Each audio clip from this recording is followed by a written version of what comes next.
고린도후서 12장 9절 10절의 말씀 다 한 목소리로 읽겠습니다. 시작. 나에게 이르시기를 내 은혜가 내게 족하도다. 이는 내 능력이 약한 데서 온전하여 짐이라 하신지라. 그러므로 도리어 크게 기뻐함으로 나의 여러 약한 것들에 대하여 자랑하리니 이는 그리스도의 능력이 내게 머물게 하려 함이라. 그러므로 내가 그리스도를 위하여 약한 것들과 능욕과 궁핍과 박해와 곤고를 기뻐하노니 이는 내가 약한 그때에 강함이라. 아멘. 너무 만나서 또 반갑습니다. 제가 키가 작아가지고 저 위에 계신 분들은 거의 볼 수가 없습니다. 그냥 대충 여러분들이 저를 보시는 걸로 하시고 저는 밑에만 이렇게 어디를 가나 저보고 자꾸 키가 작다고 그래요. 그래서 뭐 작다고 큰 불편은 없는데 자꾸만 작다고 그러니까 그런 줄 알고 있습니다. 어제도 어느 목사님 만났는데 키가 작으시네요 그러더라고요. 그래서 참 상당히 곤란합니다. 남의 그렇게 인신공격을 함부로 하시는 못된 분들. 사실은 여러분 오늘날은 너무 지나치게 감동을 많이 찾아요. 큰 교회 오면 제가 이런 교회에 이렇게 앉아 있으면 여러분 감동이 오기 전에 졸음이 먼저 옵니다. 아침에 하도 새벽부터 하셨고 아침에 막 분주하게 하시고 이 시간대쯤 되면 이제 집에서 커피 한 잔 마실 시간인데 교회에 와 있으니까 이게 의자가 또 얼마나 푹신하고 좋습니까, 그죠? 이게 찬바람이 부는 데가 아니잖아요. 그래서 졸음이 오기가 참 쉬운데 아마 이런 곳에까지 이렇게까지 좋은 환경에서 또 큰 교회들은 아주 유명한 강사님들을 모시기가 참 수월하잖아요, 그죠? 그래서 감동받기가 얼마나 쉬운지 고로 저도 유명하다고 지금 그냥 자랑을 한 거예요. 우리 정말 목사님과 또 여기서 오시는 분들, 저녁에 새벽에 하시는 우리 고은 목사님 뭐 얼마나 어른이십니까, 그죠? 한 말씀 한 말씀이 여러분 다 마음을 울리고 계실 터인데 한 가지 알 것이 있습니다. 사람은 감동받아서 변하지 않습니다. 그래서 큰 교회는 감동이 많은데도 인간성 더러운 인간도 또 많은 거예요. 근데 작은 교회는 감동조차도 없습니다. 사람이 어떨 때 변하는가? 회개할 때 변합니다. 여러분 절대 감동 가지고 아무리 제 삶 이야기 듣고 있죠, 눈물 쭉 흘려도 남편 보면 성질 난다니까요. 자식 보면 저건 내 몸에 나왔나 이 생각이 그냥 들어요. 사람은요 예수 그리스도 안에서 회개할 때, 그리스도 안에 있을 때 그때 변화되는 거예요. 그래서 뭐 눈물 흘렸다고 은혜 받았다 그러지 마시고요, 회개했는가 잘 돌아보셔야 돼요. 잘 돌아보셔야 돼요. 사실 오늘 전할 말씀은 어제도 좀 어려웠지만 오늘 전할 말씀도 거의 비슷합니다. 누가 자기의 약함을 누가 자랑합니까? 강함을 자랑하고 잘된 걸 자랑하고 성공을 자랑하고. 어제 우리 어르신이신 고은 목사님 식사하는데 정말 화나게 만들더라고요. 손자까지 합쳐서 10명이 다 박사래요. 그러면서 하나님이 축복을 주셔서 우리 가정 10자손이 다 박사래요. 그래서 우리 집은 저부터 시작해서 박사가 일단 없어요. 박사가 없어요. 여러분 박사인 그리스도인을 만나면 굉장히 존경스러운데 박사도 아니고 시장에서 이렇게 막 콩나물 파는 자식을 둔 그리스도인 만나면 존경이 돼요, 안 돼요?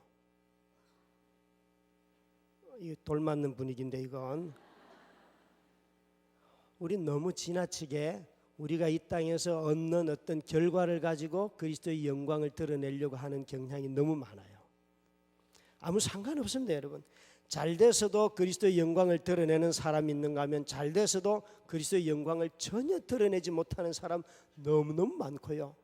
그리스도의 영광은 우리가 얻는 어떤 직책, 직급, 우리가 이 세상에서 누릴 수 있는 라이센스를 가지고 영광이 드러나는 게 아니에요.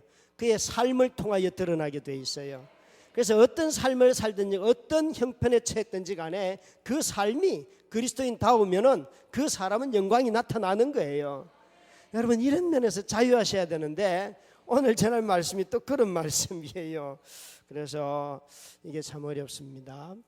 들어올 때부터 오늘 받을 말씀 기대하는, 자기가 기대하는 말씀이 있는데 하나님이 주실 말씀을 받을 준비가 되셨는지요? 예수님을 보면 예수님이 기적을 행할 때는 막 쫓아왔는데 예수님이 야 너희들은 나를 버릴 놈들이다. 그러면 그때부터 덤벼들어요. 그리고 예수님을 심지어 낭떠러지에 데리고 가서 밀쳐서 죽이려고까지 하고 또 그들을 향해서 야 너희들이 독사의 자식이다. 여러분 강단에서 이런 말을 안 하니까 감사하셔야 됩니다. 너희들 다 회칠한 무덤 같다 얘기하면 여기 아마 대다수가 돌아갈 겁니다. 교회가 여기밖에 없나 그죠? 늘 교회는 많이 있어요. 교회는 굉장히 많아요 이 세상에. 그래서 사람들이 예수님은 그런 말씀들을 너무 자기를 따르는 사람들에게 많이 했어요. 참 드러내기 가장 어려운 것이 종교적인 위선입니다. 예수님은 집요하게 자기 의를 드러내셨어요. 그래서 사람들이 괴로운 거예요. 예수님 어떻게 보면 굉장히 우리를 축복하는 분 같은데 어떻게 보면 늘 뒤집어 놓는 거예요. 아주 어렵죠. 오늘 사도 바울이 이렇게 말씀했습니다. 내 은혜가 내게 족하다. 이건 무슨 말인가 하면 바울에게도 육체의 가시가 있었는데 알려진 바로는 두통일 수도 있고 편두통 아니면 간질일 수도 있고 또 다른 대인공포증일 수도 있다. 여러 가지 얘기하지만 그것이 무엇인지는 모릅니다. 그러나 대부분 사람들이 아마 간질이 아니겠냐 그렇게 말을 해요. 한번 생각을 해보십시오. 선교사인 바울이 설교하고 있다가 갑자기 하고 막 하면서 거품을 딱 흘리고 있어요. 그러면 성도들이 떠날까요 안 떠날까요? 이 설교자로서는 치명적인 거죠, 그렇죠? 안 치명적이에요? 여러분 설교자가 간질이 걸렸다. 이건 치명적으로 설교 못하는 거예요. 그래서 그는 가서 하나님께 딱 3번만 기도했어요. 참 바울은 진실해요. 3번쯤 기도하면 바울의 기준으로 한다면 3번쯤 기도하면 대충 응답은 다 온다는 거예요. 그렇죠? 또 겁이 나시죠? 이게 기도는 죽도록 해야 되는데 끝장내도록 해야 되는데 기도는 그렇죠? 여러분 대충 기도해 보면 그렇게 오래 안 해도 응답은 거의 다 와 있습니다. 그죠? 아니 와 있다니까 여러분. 저 남편 좀 어떻게 해보세요. 하나님 어떻게 좀 해줘요. 그렇게 하면 하나님 분명히 이렇게 답하십니다. 니나 변해라. 남편 바꾸지 않더라고요 하나님이. 그 희한해요. 하나님의 성품이 참 여러분 좋다고 생각하시는데 주기도문을 읽어보면 하나님의 성품을 믿을 수가 없어요. 주기도문에서 제일 안 하고 싶은 기도가 뭡니까? 있잖아요. 거기에 다른 건 앞뒤로 다 좋은데 그 있잖아요. 먹는 거 주시려면 우리 다 구하는 게 10년치 양식 20년치 양식 구하는데 주님은 딱 이렇게 말씀하죠. 하루 먹을 양식 한 끼 먹을 양식만 구해라. 왜 이렇게 성질이 꼬장꼬장해요? 주기도문 할 때 그런 거 생각 안 해보셨어요? 안 해보셨군요. 오늘날 우리의 기도를 가만히 듣다 보면 다 이런 기도예요. 하나님 저 40년 먹을 양식 주면요 내가 주를 위해 살 테니까 이번 한 방에 끝냅시다 하나님. 그리고 제가 주를 위해 살게요. 이렇게 말해요. 그런데 하나님 이렇게 말씀하셔요. 얘야 그 염려하지 마라. 내가 매일매일 너 40년 먹여줄 테니까 나를 위해 헌신하겠니? 그러면 아니 됩니다. 뭘 아멘 해요. 그런 사람 별로 없어요. 다들 하루하루 먹여서 40년 줄게 그러면 하나님 이거는 아닙니다. 그래요. 한번 대답해 보세요. 저 애굽에서 출애굽할 때 이스라엘 백성들을 향하여서 하나님이 얘들아 내가 광야 생활 너희들 40년 시킬 건데 40년 양식 다 싸 짊어지고 출애굽해라. 그러면 걔들요 양식에 깔려 죽었어요. 출애굽 못해요. 하나님은 하루하루 먹여서 우리의 인생을 40년이 아니라 60년 70년 하나님이 원하시는 만큼 우리를 살릴 수 있습니다. 그런데 오늘 우리는 구하는 모든 것이 하나님 10년치 20년치 얼마나 크게들 구하시는지 그런 걸 다 탐욕이라고 말하는 거예요. 탐욕이에요. 탐욕. 여러분 탐욕. 이제 여기서 설교 끝내고 내려가야 돼요. 대부분 구하는 것 보면요 하루 먹을 양식 구하는 사람 없어요. 하나님은 한 끼를 먹여도 하나님은 은혜라고 만나를 먹었던 사람들은 그렇게 말했는데 우리는 한 달을 먹어도 하나님 이건 부족해요. 여러분 월급 들어오는 날이 제일 무섭잖아요. 은행에 짜르륵 짜르륵 왜 이렇게 빠지는 게 그죠? 들어오는 속도보다도 빠지는 속도가 더 빨라요. 무서워요. 남편 월급 받는 날이 제일 공포스러운 날이에요. 그죠? 월급이 들어와도 모자라는 게 얼마나 많은지 참 놀랍지요. 저는 41살 때 개척을 할 때 은행 잔고가 정말 제 돈이 1,000만 원 있었습니다. 여기에 우리 장로님, 기도하신 장로님 자식이 아마 연배가 어떻게 될지 모르지만 40살쯤 된 결혼해서 자녀가 셋 있는 그런 한 아들이 한 돈이 1,000만 원만 있다면 장로님이 우리 아들 믿음이 좋아, 너 진짜 잘 살았다 얘야, 이렇게 말씀하실까요? 너 그 따위로 살아가지고 인생을 뭐 헛사냐, 어느 쪽이실까요? 남의 자식이니까 믿음 좋아 이렇게 말하지만 자기 자식이 있잖아요. 40살이 되었는데 장가도 안 가고 늘 엄마 아빠 밑에서 빌빌대고 있으면요 정말 가십니다. 가시. 그죠?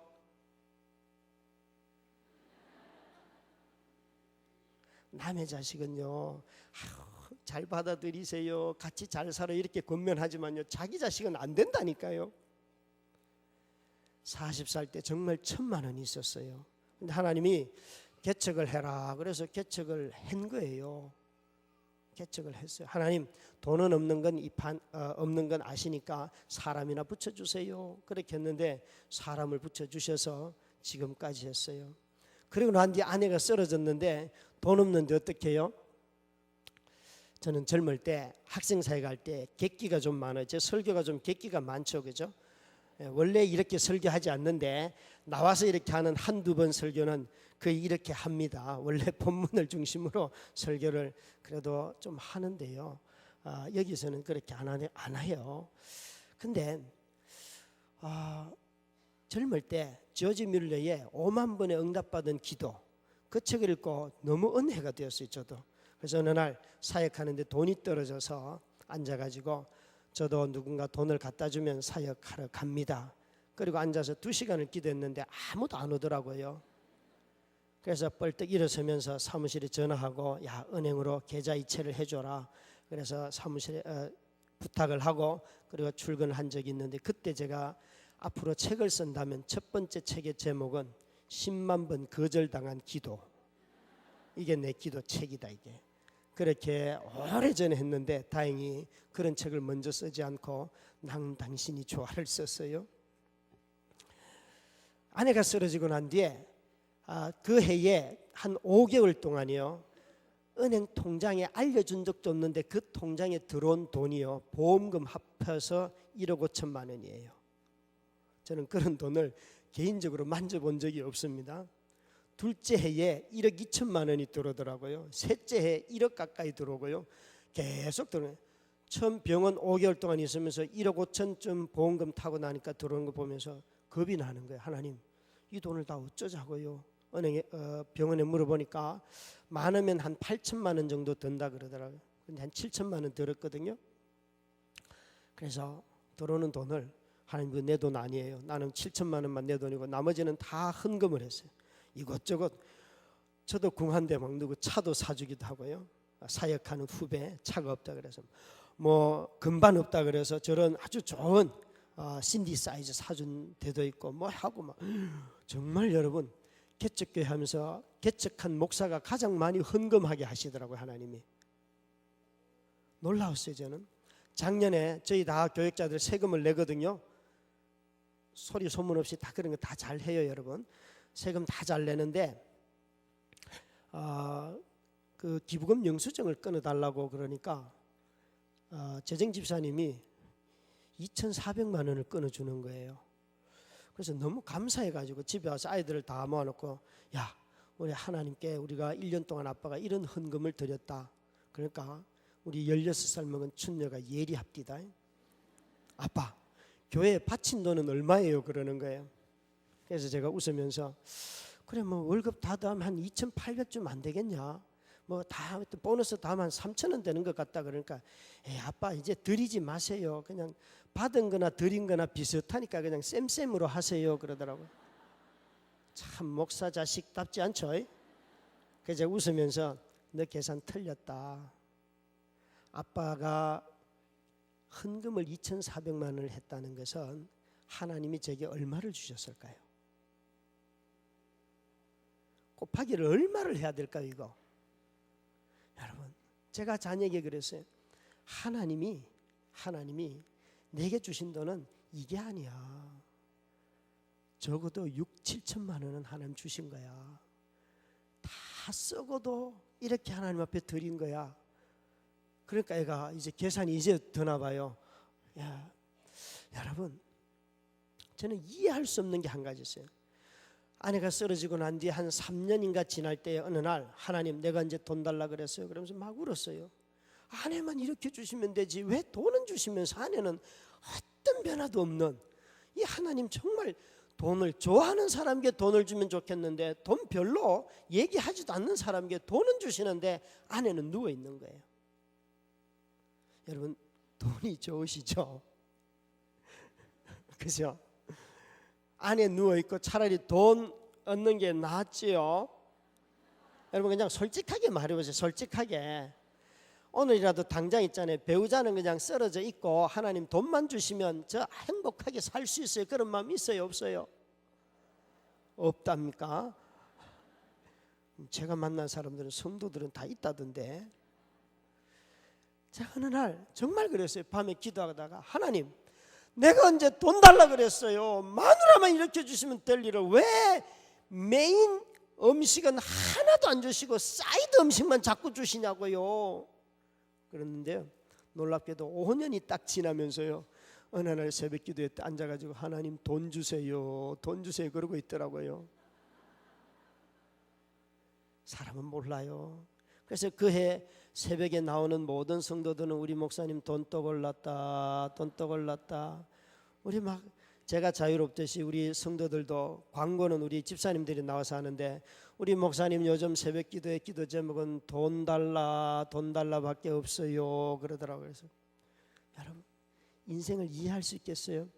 돈을 달라고 하지 않을 때는 돈을 엄청나게 주시면서 살게 하시고 지금까지 저는 그런 은혜로 살고 있어요. 제가 이해 못한다니까. 제 인생 제가 이해 못해요.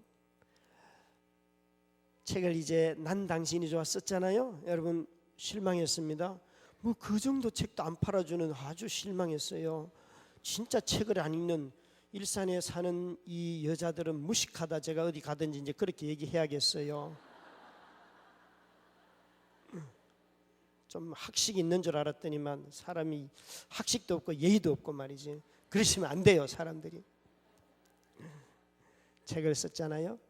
썼는데 책을 쓰고 난 뒤에 어느 날 가만히 앉아 있는데 하나님이 김 목사 그 인생은 네 돈 아니다 그러는 거예요. 그래서 또 왜 그렇게 꼬장 부려요. 나 돈 좀 가지면 돼요. 그러니까 네 돈 아니다. 너 어떻게 살았냐 그래.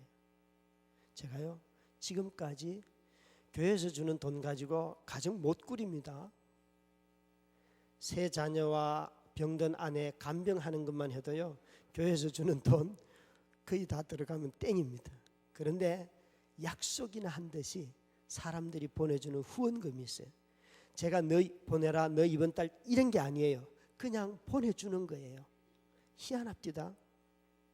그래서 책을 쓰고 난 뒤에 하나님이 그 돈 네 돈 아니다 그래서 예? 그랬는데 하나님이 너 지금까지 남의 도움 받으며 살았잖아. 도와줘. 그런데 누구를요? 그랬어요. 저희 교회에 한 어른이 생각이 났어요. 개척을 하니까 하나님이 믿음 좋은 부자를 붙여주시면 참 좋겠는데 믿음도 없는 불신자를 붙여주는데 돈도 없는 사람을 붙여주세요. 20억씩 27억씩 가졌던 분이 다 자수성가했던 분들이 다 잃고 그 자녀들이 우리 교회에 나왔는데 어느 날 우리 아빠 신방 좀 해줘요. 가서 보면 그런 형국이에요. 그래서 하나님이 이 사람 집을 마련해 주라 그러는 거예요. 아파트가 경매로 마지막 다 넘어가고 집이 없는 거예요. 그래서 집사님들 한 5-6명을 불렀어요. 집사님, 이분 믿지도 않지만 하나님이 나한테 이런 마음을 줬으니까 돈 좀 가져와 봐요. 나도 낼 테니까. 그렇게 하니까 6명이 3천만 원을 모았어요. 그래서 갖다 주면서 이걸로 보증금 쓰시고 월세는 벌어서 쓰세요. 그러니까 이분이 우시는 거예요. 누군데 저를 도와주네요. 그래서 그런 거 묻지 마요. 괜히 성질 변하기 전에 빨리 받아요. 이렇게. 그러니까 이분이 그럼 목사님 교회 앞으로 이사 갑니다. 그럼 알아서 하시고. 그래서 5년 다니더니만 지금은 집사가 됐어요. 성경을요 다 썼어요. 손이 퉁퉁 부었는데도 성경 쓰면서 부었던 손이 낫기도 하고 백혈병도 가지고 있어요. 근데 하나님은 그런 분을 붙여주시는데 책을 쓰고 난 뒤에 그 사람 생계도 책임지라 그러는 거예요. 그래서 정말 하나님 이러시면 안 됩니다. 근데 책 한 권 쓰면 저는 제가 워낙 뛰어난 작가라서 돈이 한 2천만 원쯤 인세를 받을 줄 알았어요. 은행에 가서 2천만 원 인출을 해가지고요 차를 사줬어요. 영업을 할 수 있는 차를. 그 딱 사주고 난 뒤에 책이 나와서 이제 김동호 목사님한테 찾아갔어요. 목사님 추천사를 써주셔야 됩니다. 그러니까 이 사정을 말씀드리니까 목사님 이러시는 거예요.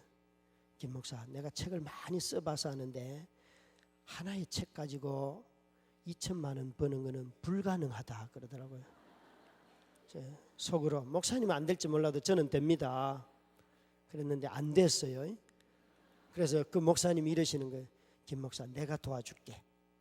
그러면서 그 교회에서는요 8,000원짜리 책을 무려 10,000원에 샀어요. 목사님이 묻지 말라고 그냥 무조건 10,000원에 사라. 그래서 모든 성도들이 다 높은 뜻 연합 선교에 속해 있는 교회들은 다 8,000원짜리 책을 10,000원에 샀어요. 여러분 좀 수준 높은 교인이 되기를 바라요.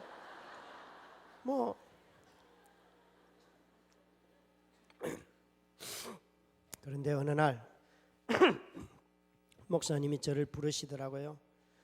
7년 8년 지나가던 7년 지났을 때 불렀어요. 김 목사 와봐라. 예 목사님, 너 나하고 약조하자. 내가 너한테 돈을 900만 원을 줄 테인데 이 돈은 남을 주면 안 된다. 너 7년 동안 가족하고 한 번도 여행 못 갔지? 이 돈 가지고 가족하고 여행 간다 그러면 내가 너한테 주고, 여행 안 가고 또 남 준다 그러면 너 안 줄 거다. 이 어른이 뭘 생각하셨는가 하면요, 저 8년 동안 목사님에게 책 추천서 써달라는 것 외에는 간 적이 없습니다. 목사님이 개척교회 하러 나가실 때에 저보고 가자 그래도 목사님 제 믿음대로 교회를 세울 테니까 잘 가세요. 그리고 안 갔습니다. 목사님은 따라갈 사람이 많으리라고 저는 확신했기 때문에. 그런데 이분이요, 저의 가정의 외로움과 아이들의 아픔과 이런 걸 아시고 900만 원을 주시면서 여행 가는 조건으로 주셨는데, 그 돈이 뭔가 하면 당신이 10,000원에 판 그 책값 남은 돈이에요. 여러분 정말 그 은혜가 얼마나 큰지요.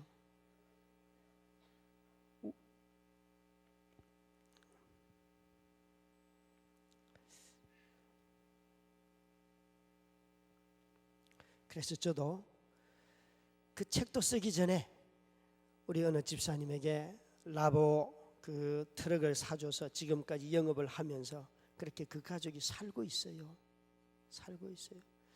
저는 제가 알 수 없는 게 이런 거예요.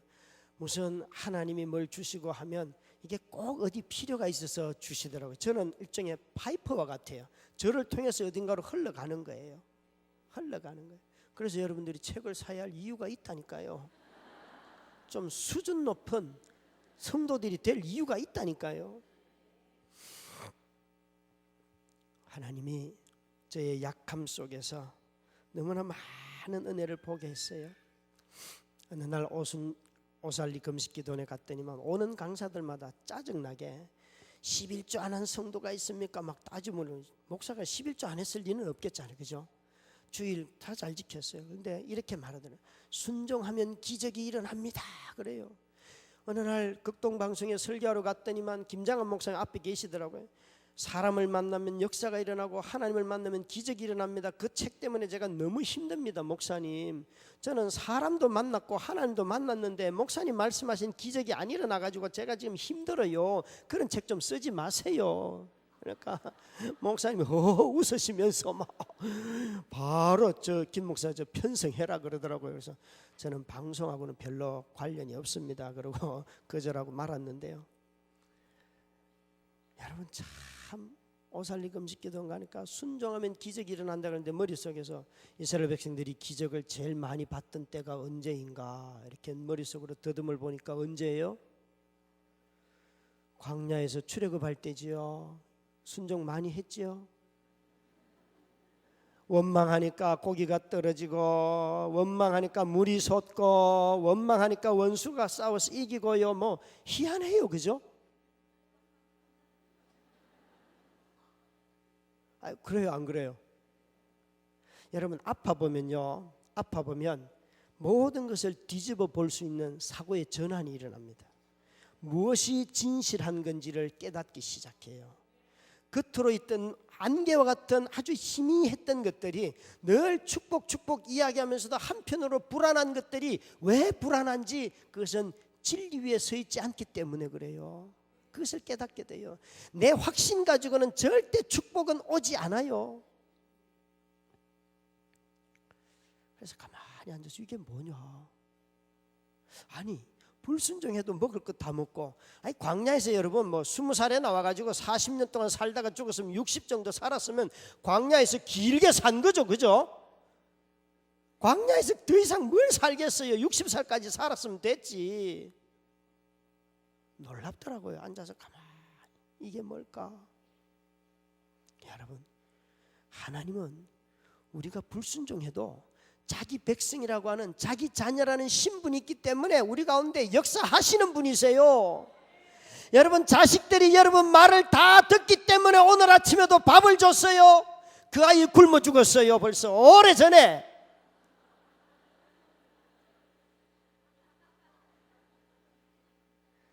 내 몸에서 나왔다는 자식이라고 하는 신분이 있기 때문에 먹이는 거지, 그놈이 오늘도 내 말 안 들어도 그가 사랑스럽고 먹을 것 먹이고 입힐 것 입히고 재워줄 것 다 재워줘요.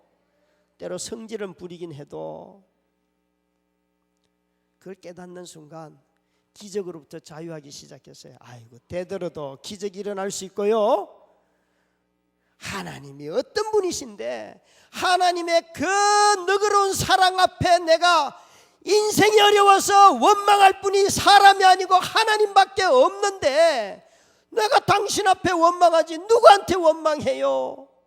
그랬더니만 원망 실컷 하고 나니까 일단 마음이 시원하고요, 그러고 난데 저 위로부터는 성령의 은사, 성령의 평안, 하나님의 성품이 마음속으로 임해요. 여러분 안 되는 거 자꾸 순종해야지 그러지 말고요, 성질이나 내봐요. 그러면요 그 다음에 마음이 변해요. 마음이 은혜가 먼저 오는 거예요. 순종이 은혜 없을 때는 율법이 되는 거예요. 율법으로는 아무런 변화도 없어요. 여러분 아무런 변화도 없어요. 정말 제 자신의 연약함들을 받아들이기 시작하니까 이 말씀이 보였어요. 내 은혜가 내게 족하도다. 하나님이 여기에 복이 내게 족하도다, 그게 아닌 은혜라는 말 속에는 다양한 의미가 있어요. 사실 영성가들은 이걸 은총이라고 참 많이 번역해요. 은총이라는 말 속에는 은혜, 은총에는 내가 원하지 않는 방식이 항상 있는 거예요. 은혜라는 말은 내가 잘 된다는 말이 아니에요. 나를 통하여서 그리스도가 나타난다는 말이에요. 내 삶을 통하여서 그리스도가 증거된다는 말이에요. 여러분 우리가 이 세상을 살아가면서 모양이 어떻든지 간에 우리의 삶을 통하여 예수 그리스도를 증거하는 것보다 더 좋은 게 어디 있어요? 일그러져도 깨져도 제 안에는 누가 도와주지 않으면 움직이지 못해요. 이동 침대를 마련하고 또 봉고차를 개조를 했어요. 해가지고 이제부터 아내를 태우고 내가 커피를 마시러 가야겠다. 제 아내는 커피를 못 마셔요. 입으로 아무것도 들어갈 수가 없어요.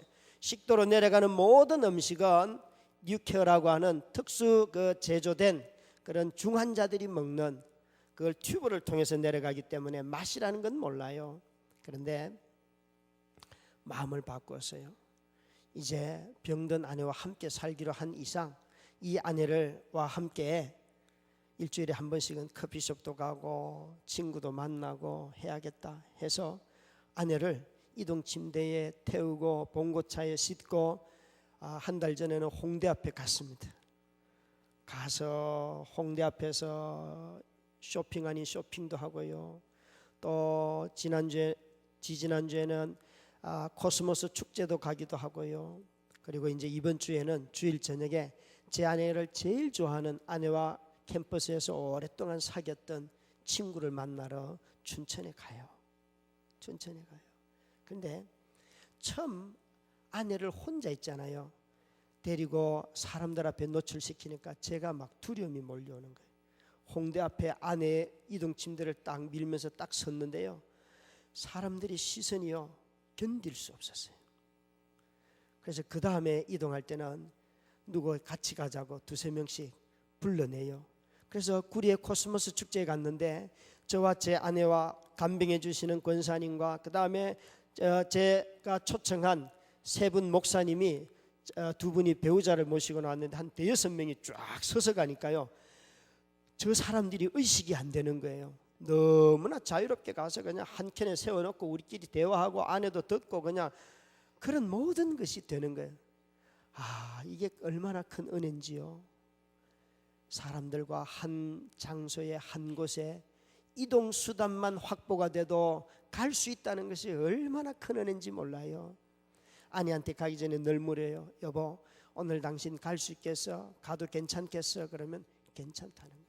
저희 성도들은 8년 동안 매주일마다 또 이런 사경회가 있거나 말씀 집회가 있으면 매일매일 아내가 교회를 왔기 때문에 도움을 받아서 왔기 때문에 저희 성도들은 아주 익숙해요.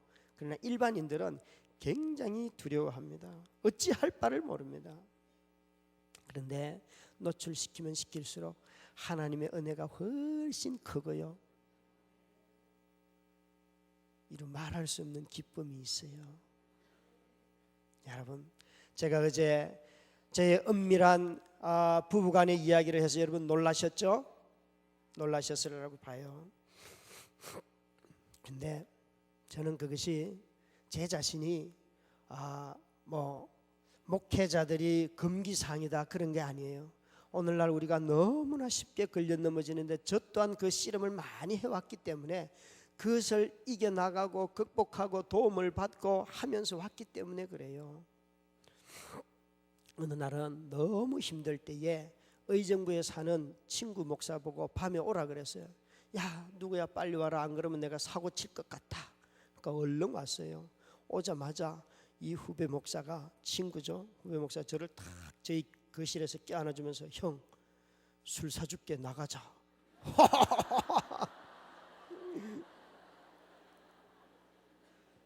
얼마나 위로가 되는지. 와가지고 있잖아요. 형 참아야 돼. 뭐 이런 얘기하면 네가 한번 이런 일 당해봐라 이 새끼야. 막 이랬을 거예요. 그런데 오자마자 술 사줄게 이러는데, 어이구 뭐 둘이 남자가 껴안고 있잖아요. 거실에서 엉엉 울었어요. 지난주에 한동대 가서 설교를 했는데요. 제 아내 친구가 그 포항공대에 남편이 있어요. 25년 전에 사실 15년 전에 대학 친구지요.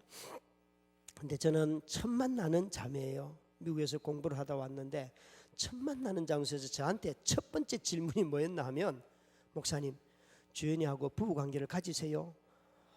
미국에서 온 여자들 무섭디다. 목사 보고 그거부터 만나자마자 그거부터 묻는 거예요. 자기는요, 자기 친구가 쓰러지고 난 뒤에 식물인간이 되고 난 뒤에 가장 알고 싶었던 것이 지금도 아내로서 목사님이 대접하고 있는지 아닌지 그걸 아는 거예요. 그래서 제가 뭐라고 말했을까요? 예스! 그랬더니만 목사님 너무 고마워요 그러면서 손을 탁 잡는데요. 야, 그런 친구 하나쯤은 있어야 돼요, 여러분. 너무 제가 집에 돌아와서 여보, 당신 정말 인생 잘 살았어. 당신이 병 때문에 아내로서 버림받았을까 봐서 그걸 염려하고 만나자마자 아내 남편에게 단도직입적으로 묻는 정말 너무나 대단한 친구가 있어요, 여보. 여러분, 참 놀라운 은혜지요. 놀라운 은혜. 저는 불신자 친구들이 많아요. 왠가 하면 제가 조기 축구를 열심히 하고 친구가 많기 때문에. 근데 그들은 꼭 저한테 목사님 주일날 부목사 부교육자들한테 좀 다 맡기고 우리하고 공 한번 차요 그래요. 이 안 믿는 사람들이 교회 생리를 너무 잘 알아요. 그럼 제가 꼭 해주는 말이 있어요. 아, 이 사람들이 하루 벌어 6일 먹고 사는 사람한테 생계를 끊으려고 하네. 이렇게 말하면 막 하하하 막 웃어요. 그들도 막 목사님 우리 주일 와서 공차에 그러는데 이 사람들이 예배해야 되고 그러면 벌써 얘기가 안 통하는 거예요, 그죠? 막 제가 하루 벌어 6일 먹고 산다 그러면 막 깔깔깔 자기들끼리 막 웃습니다, 여러분. 목사는 하루 벌어 6일 먹고 사는 존재예요. 불신자들도요, 오래 사귀니까 자기 얘기를 합디다. 마음의 깊은 이야기를. 그런데 저와 다른 점은 뭔가 하면 약함에서 끝나는 것이 아니라 내 안에서 그 연약함을 통하여 정말 나오고 있는 어떤 분이 계세요. 그분이 계세요. 이게 다른 거예요. 여러분, 왜 감동은 사람을 못 변화시키지만 회개는 왜 사람을 변화시키는가 하면 점점 그리스도가 내 안에서 강해지기 때문에 그래요. 오늘날 교회는 회개하라는 말을 제일 싫어합니다. 회개해라. 여러분, 회개하는 것, 이것이 없이는 그리스도 중심으로 우리는 살아갈 수가 없습니다. 우리 삶이 내가 연약함을 사람들에게 나눌 수 있는 이유는 나의 정욕과 욕심을 십자가에 못 박았기 때문이에요. 그것이 못 박히지 않으면요, 자기 수치와 자기 자존심과 부끄러움과 이런 것 때문에 말도 번껏 못해요. 성도들이 예배 드릴 때는 은혜 받는데 주차장 가서는 차 주차한 것 때문에 싸우잖아요. 내가 빨리 나가야 되는데 늦게 나오면 굉장히 절제된 분노 있잖아요. 알만한 사람들이 이러시면 어떡합니까? 이게 왜 그런 줄 알아요? 같은 성도끼리 화는 못 내는데 이미 속은 다 화나 있어요. 그냥 확 들이받고 말죠. 여러분, 저와 여러분이 내 안에서 연약함을 자꾸 숨기는 이유는 그리스도 예수 안에 있지 않기 때문에 그래요. 자아가 죽지 않기 때문에 그래요. 자기를 죽여야지만 그리스도가 강해져요. 은혜는 자기를 죽이는 사람에게 넘치는 거예요. 여러분은 저보고 목사님 사모님 힘든 거 그 십자가지요. 아유, 자식들 자라지도 않은 춘녀부터 시작해서 춘남이까지 이러고 밑으로 많잖아요. 다 십자가. 여러분, 이게 십자가가 아니에요. 삶의 어려운 환경이 십자가가 아니고 어려운 환경에 반응하는 내 속사람이 십자가인 거예요. 속지 마세요. 어려운 게 십자가가 아니에요. 어려움은 믿든지 안 믿든지 다 있어요. 어제 목사님 말씀하신 것처럼 한 산을 넘으면 또 다른 산이 나와요. 인생에 그런 산이 하나밖에 없는 줄 알아요? 히말라야 산을 오르려고 하면 그거보다 작은 산을 수없이 오르는 거예요. 그래서 마지막 산에 오르다가 죽는 거예요. 여러분, 십자가는 그 어려움에 반응하지 않는 내 속사람이라고요. 속사람. 이 속사람을 못 박지 않으면 은혜가 흘러오지 않아요. 자기가 좋아하는 것만 듣고요, 자기가 순종하고 싶은 것만 하려고 하고요, 자기의 방식대로만 일하고요. 그래서 신앙이 안 자라는 거예요. 나의 자아가 깨져야지만, 속사람이 깨져야지만 약한 것도 어떻게 은혜가 되는지 알아요. 여러분, 사랑하는 성도 여러분, 저는 이 약함이 강하게 된다는 말을 어느 날 가만히 성경을 읽어보면서, 야, 이게 온전하게 되는 길인데, 이 온전함이라고 하는 것은 내게 있는 연약함이 사라진다가 아니에요. 내가 연약함이 그대로 있어도, 독사굴에 어린아이가 손을 넣어도 그 맹독성이 있는 파충류 앞에 누가 자기 자식을 데려다 놓겠어요? 사자와 어린 양이 있으면 어린 양이 죽을 터인데 누가 그러겠어요? 그런데 함께 있다는 거예요. 천국은 연약함이 사라지는 세계가 아니고, 연약한 것과 강한 것이 그리스도의 사랑으로 말미암아 공존하는 데가 천국이에요.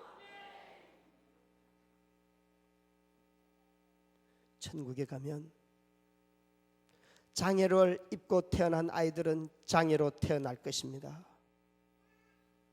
그러나 그 또한 그 안에 하나님의 놀라운 은혜가 있을 거예요. 여러분, 천국에 가면 지금 살고 있는 배우자와 안 사는 것 때문에 감사하셔야 돼요.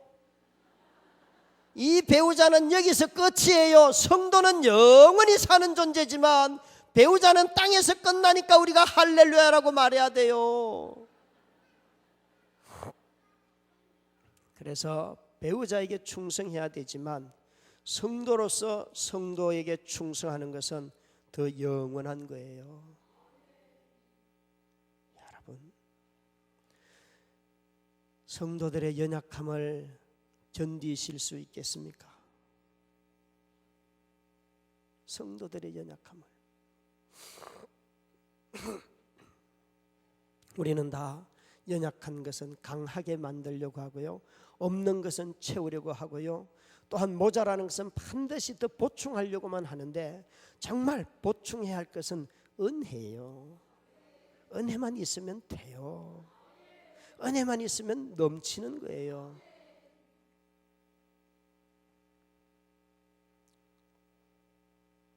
어느 장로님이 저에게 오시더니만, 노회의 어른이, 목사님, 사모님 일어나면 이 교회 5,000명 됩니다 그러더라고요. 제가 이렇게 말했어요. 장로님, 5,000명을 주셔도 저는 능력이 안 됩니다. 5명도 제대로 못 돌봐서 지금 힘들어 죽겠는데 그런 말씀 하지 마세요. 그러니까, 목사님, 사모님이 일어나면 5,000명 됩니다 그러더라고요. 될까요? 감당이 안 된다니까. 뭐 아멘이 아멘은. 그리스도의 은혜만 있으면요, 사람 한 사람 있어도 돼요.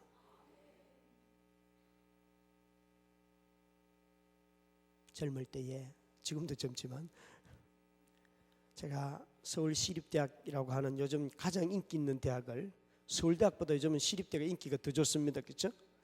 개척을 했어요. 선교단체를. 그래서 막 전도지를 돌리고 가서 막 설득하고, 이제 오늘 첫 설교를 하려고 탁 갔는데 놀랍게도 사람이 왔을까요, 안 왔을까요? 한 명도 안 왔어요. 한 명도. 등나무 앞으로 모여라 탁 모였는데 아무도 없는 거예요. 제가 이렇게 했어요. 등나무야, 네가 내 설교를 들어라. 등나무야, 네가 내 설교 들어라. 사람 대신 나무 네가 들어라. 나는 여기가 내 설교할 자리였으니까 네가 들어라. 그러고 1시간 동안 나무 보고 설교했어요. 설교했어요. 지금은요, 교회 성도가 너무 많아. 등나무에게도 설교했는데 뭐 사람 많은데 설교 못할 이유가 뭐가 있어요, 그죠?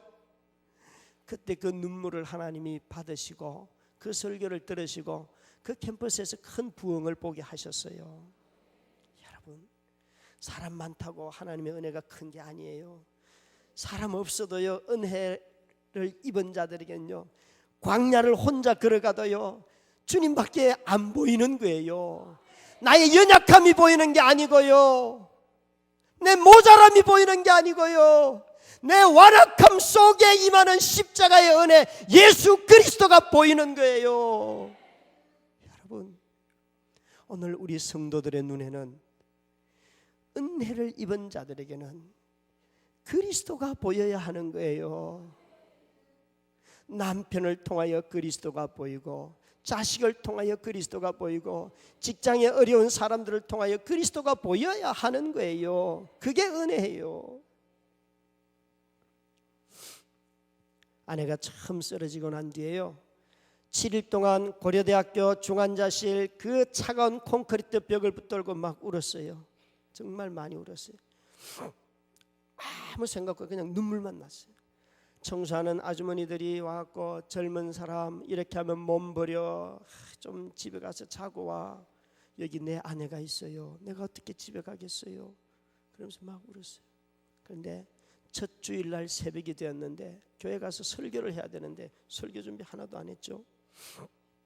그 새벽에 울고 있는데 제 입에서 나온 찬양이 있어요. 거친 파도 날 향해 와도 주와 함께 날아오르리. 폭풍 가운데 나의 영혼 잠잠하게 주를 보리라. 이 찬양이 그냥 툭 튀어나왔어요. 근데 그때는 몰랐어요. 그냥 위로가 되었어요. 근데 3년이 지나고 4년이 지나고 화상을 입고 난 뒤에 어느 날, 화상을 입고 난 뒤에 어느 날 다시 이 찬송이 입에서 툭 튀어나오면서 네 아내는 안 낫는다. 왠가 하면 아내가 쓰러지고 난 뒤에 첫 번째 부른 찬송에 낫는다는 말이 없어요. 거친 파도가 오고 폭풍이 와도 그것을 타고 나만 바라보라, 이게 주신 응답이었어요. 그때 알았어요. 하나님이 나를 삶의 파도 타기 하자는 거구나. 이건 낫지 않는 거구나. 그리고 그 다음부터 낫는 기도를 내려놨어요. 하나님, 맞아요. 내 삶에 폭풍이 온 건 맞아요. 그러나 이 폭풍을 지고 나를 부인하면서 내 속사람을 죽이면서 내가 주님을 볼게요. 그것이 저의 답이에요. 저는 오늘도 정말 끊임없이 연약해져 있는 아내로 말미암아 겪는 어려움은 참 불편한 건 많아요. 그러나 불행하지는 않아요. 여러분, 행불행이 건강에 있는 것이 아니고 행불행은 그리스도가 있는가 없는가, 그것으로 이미 끝났어요.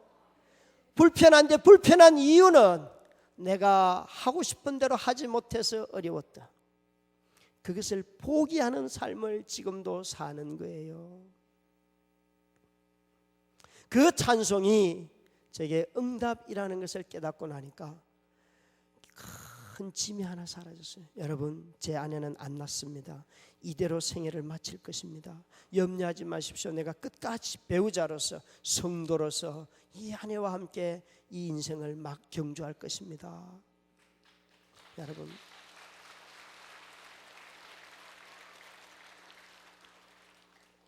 근데 이유가 있어요. 제가 만약에 행복을 위해서라면 이 여자를 버려야만 해요. 어느 날 하나님의 말씀을 묵상하는데 하나님이 짝지어 주신 것을 사람이 나누지 못할지니라, 그 구절을 눈에 팍 들어왔어요. 제가 이렇게 바꾸었어요. 하나님이 짝지어 주신 것을 질병이 나누지 못할지니라. 만약 제가 이 땅에 사는 동안에 이것이 내 인생의 종착지고 여기서 누려야 할 것을 못 누리는 것 때문에 너무 안타깝다면 저는 지금 아내를 버리는 게 맞습니다. 장모님이 이렇게 말씀하셨는데, 김 목사, 인생은 짧아, 인생은 빨리 지나가. 어머님은 70이 넘었으니까 빨리 지나가지만 저는 40밖에 안 됐어요. 아직도 많아요. 제가 이렇게 말했어요. 아니 이 40밖에 안 된 이 40 간 넘은 사람에게 자꾸 인생이 짧다 그러지 마시라고요. 나도 누리고 싶고 즐기고 싶고 갖고 싶고 하고 싶은 일이 얼마나 많은데 어머님 맨날 오시면 염려가 돼가지고 우리 사위야 인생은 빨리 지나간다. 70 넘어가면 빨리 지나가요. 그죠? 그래요 안 그래요? 왜 그래요? 40대들 보면 아직도 인생에 여유가 있다 얘야 잘 살아 이렇게 해야 되는데 어머님이 염려해서 그러실 때 저는요 하나님이 결혼의 목적이 뭔가를 알게 했어요. 성도가 이 땅에 사는 목적이 뭔가를 알게 했어요. 행복보다도 먼저 있는 게 거룩이에요. 거룩. 행복은 영어로 해피니스잖아요. 해피니스는 그 어원이 해퍼닝에서 왔어요. 그래서 우리는 다 행복을 추구하면 불안한 거예요. 그런데 거룩을 추구하면요 너무나 안정감이 있어요. 왠가 하면 하나님이 만든 통치와 질서 안에서 반드시 열매 맺기 때문에. 그래서 하나님이 짝지어 주신 것을 사람이 나누지 못할지니라, 하나님이 짝지어 주신 것을 질병이 나누지 못할지니라 도장 팍 찍으면서 하나님 이제부터 거룩함을 위해서 살게요. 그것은 성적인 것만 말하는 것이 아니에요. 거룩함은 신약의 말로 하면 사랑이에요. 사랑. 사랑이에요. 남을 자기 자신의 욕망을 죽이고 희생하는 것, 찔리는 것, 그것이 사랑이에요. 하나님 정말 이 일로 아내와 함께 평생을 살아가기를 원합니다. 그렇게 말씀드렸어요. 사랑하는 성도 여러분, 저에게 은혜라는 단어가 사람들은 참 돈과 많이 관련이 있더라고요. 돈, 잘 되는 것. 그런데 은혜는 예수 그리스도의 형상으로 내 자신의 삶이, 인격이, 삶의 모든 구석구석이 드러나는 것이 은혜라는 거지요. 우리처럼 이기적인 사람들이 어떻게 주님을 드러내는 도구가 되겠어요? 저는 하나님께서 제게 이렇게 그 사랑의 모습을 보여줄 때마다 참 하나님 앞에 울면서 드리는 기도가 있어요. 올해 초에 에스겔서를 묵상하다가 에스겔이 하나님부터 이런 메시지를 드려요. 에스겔아, 이 메시지를 가서 전해라. 그런데 이 메시지를 전하는 그날 밤 네 아내는 죽는다.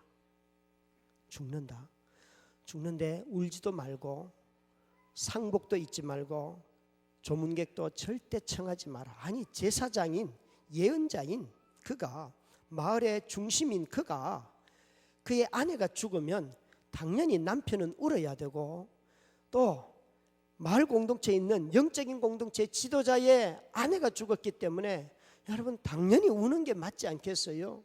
아니 울지 말라는 거예요. 이게 뭐지?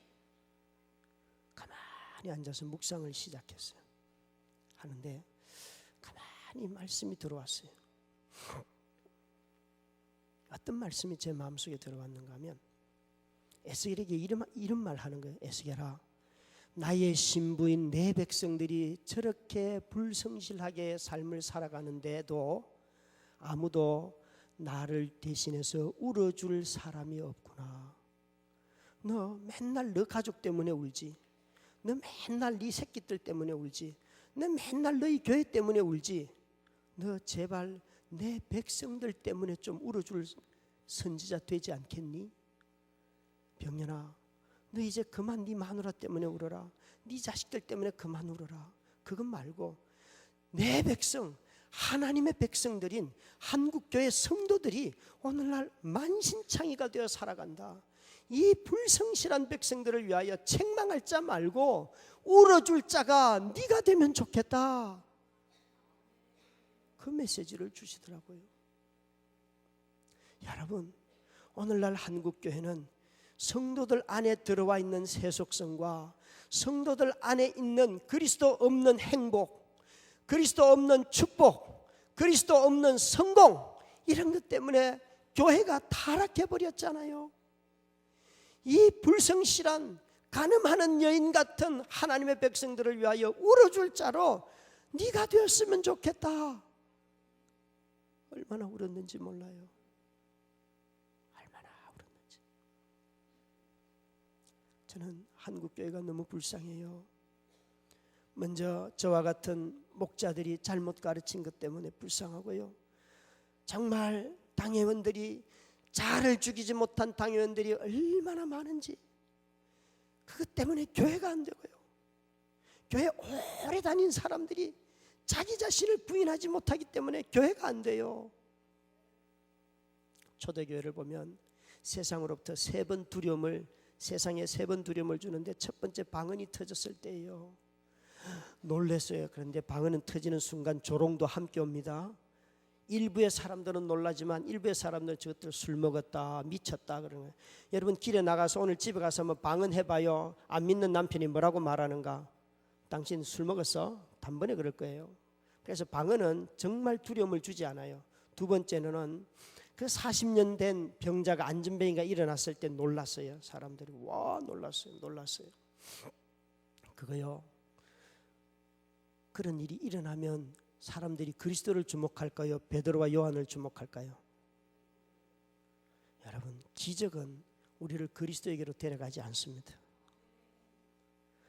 근데 세 번째 놀라는 게 있는데, 사람들이 저 교회는 들어가면 안 되겠다. 언제인가 하면 아나니아와 삽비라가 죽었을 때예요.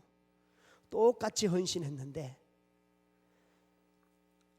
바나바는 온전하게 헌신했고 이 부부는 온전하게 헌신하지 않았어요. 그래서 죽었어요. 그러니까 사람들이 놀라워해요. 교회 갔다가는 거짓말 하다가는 다 죽겠구나. 돌아오는 주일날 교회가 초상치료입니다. 여러분, 거짓말 하는 사람들이 교회 와서 죽기 시작한다면, 그죠?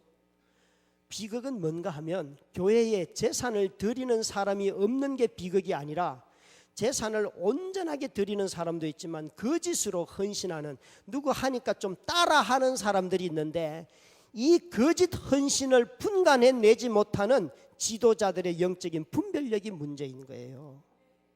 그것이 없기 때문에 교회 위험이 사라졌어요. 그래서 아나니아 삽비라야 왜 하나님을 속이느냐, 말만 해도 죽어버렸어요. 하나님이 심판하고, 베드로는 지적밖에 안 했는데도 불구하고 하나님은 그들을 쳤어요. 하나님의 교회를 향하여, 속이는 자들을 향하여 엄중하게 모습을 보여준 거예요. 오늘날 여러분, 교회를 바라볼 때 그런 두려움이 있으세요? 교회 생활이 다 나 편한 중심대로 돌아가는데 하나님을 두려워할 자리가 어디에 있어요? 무서운 세속성이에요. 그리스도 중심으로 교회가 돌아가냐고요. 여러분 교회 주의하셔야 돼요. 사회봉사도 많이 하고 많이 도와주기 때문에 의가 잔뜩 클 수가 있어요. 의가, 목사님의 목회 정책이 좋고 목사님의 헌신 인정해요. 하나님은 여러분 한 사람 한 사람의 진실한 신앙을 볼 거란 말이에요. 그게 없다면 쭉정이에요. 불행한 거예요. 어느 날 그 본문을 읽다가 성령님, 이런 성령 좀 주세요. 사랑의 성령 주셔서 성령 임하면 방언받고 이런 거 말고, 그거 말고 있는 사람들이 막 마음이 불타가지고 예수 그리스도의 사랑 때문에 가난한 형제 자매들을 보면 시키지도 않았는데도 자기 재산을 팔고 집문서를 팔고 땅을 팔고 아파트 두세 채 있는데 한 채만 남기고 자기 살 집만 남기고 다 팔아가지고 목사님 이거 집 없는 사람 주세요. 그런 한국교회 되면 안 될까요? 그런 한국교회 되면 안 될까요? 그런 성령 좀 받으면 안 될까요? 왜 성령 받으면 방언에서만 그쳐요? 성령은 사랑의 영이에요. 내 자신의 필요보다 다른 사람의 필요를 더 빨리 보고 자기를 희생하게 하는 영이 성령이란 말이에요. 저는요, 그런 성령 달라고 기도해요. 하나님, 다시 한국교회를 저 오순절 마가다락방처럼 저 여의도 순복음교회에서 60년대 70년대 가난한 사람들 먹여서 교회가 부흥했지 않습니까? 지금은 자기들이 그 돈을 깔고 앉아있기 때문에 망하는 거예요. 교회는 돈을 모으는 순간 망하게 되어 있어요. 우리 교회는요, 작지만 한 달 결산하면요 100만 원도 안 남아요. 그렇게 계획한 게 아니에요. 하다 보니까 그렇게 돼 있어요. 그러니까 재정집사가 지출할 게 없어요. 그냥 예정된 대로 다 하고 끝이에요. 없으면 그냥 기도해요.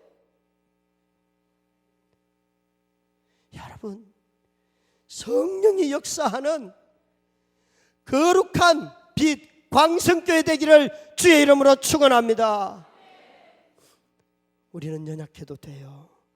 하나님의 영이 임하고 예수 그리스도의 은혜가 임하면 교회가 살고 세상을 살릴 수 있습니다. 그 은혜가 충만한 성도들 되시기를 주의 이름으로 축원합니다. 기도하십시다. 우리 한 목소리를 한번 같이 기도하겠습니다. 아버지 하나님, 오늘 이 집회 마지막 날 이런 성령 받게 해주시옵소서. 두려움 영이에요. 여러분, 내 이기심을 못 받지 않고는 도저히 구할 수 없는 기도 제목이에요. 성령님, 이런 성령을 부어주소서. 여러분 기도하시기 바랍니다. 같이 기도하겠습니다.